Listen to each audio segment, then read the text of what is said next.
বিটিএসের মতো গ্লোবাল সুপারস্টারদের বাংলাদেশে আনা অবশ্যই একটি বিশাল এবং ব্যয়বহুল উদ্যোগ। বর্তমান বাজার দর এবং তাদের জনপ্রিয়তা অনুযায়ী বিটিএসকে একটি কনসার্টের জন্য বাংলাদেশে আনতে যে ধরনের খরচ হতে পারে তা হলো পারফরম্যান্স ফি বা আর্টিস্ট ফি।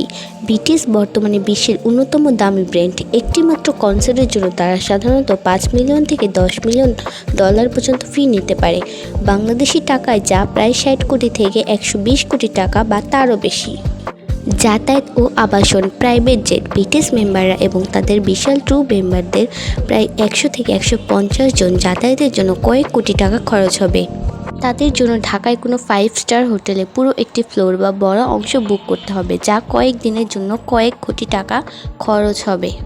বিটিএসের স্টেজ অনেক বড় এবং হাইটেক হয়। ঢাকার পূর্বাঞ্চল বা বড় কোনো স্টেডিয়াম ভাড়া করতে হবে। সাউন্ড ও লাইট, তাদের ডিমান্ড অনুযায়ী ইন্টারন্যাশনাল লেভেলের সাউন্ড এবং লাইটিং সিস্টেম বিদেশ থেকে আনতে হতে পারে, আর যার খরচ হবে কয়েক কোটি টাকা।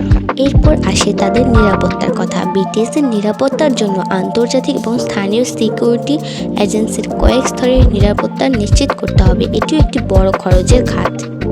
সব মিলিয়ে একটি কনসার্ট সফলভাবে আয়োজন করতে বাংলাদেশে 150 কোটি থেকে 250 কোটি টাকা বা তারও বেশি বাজেটের প্রয়োজন হতে পারে।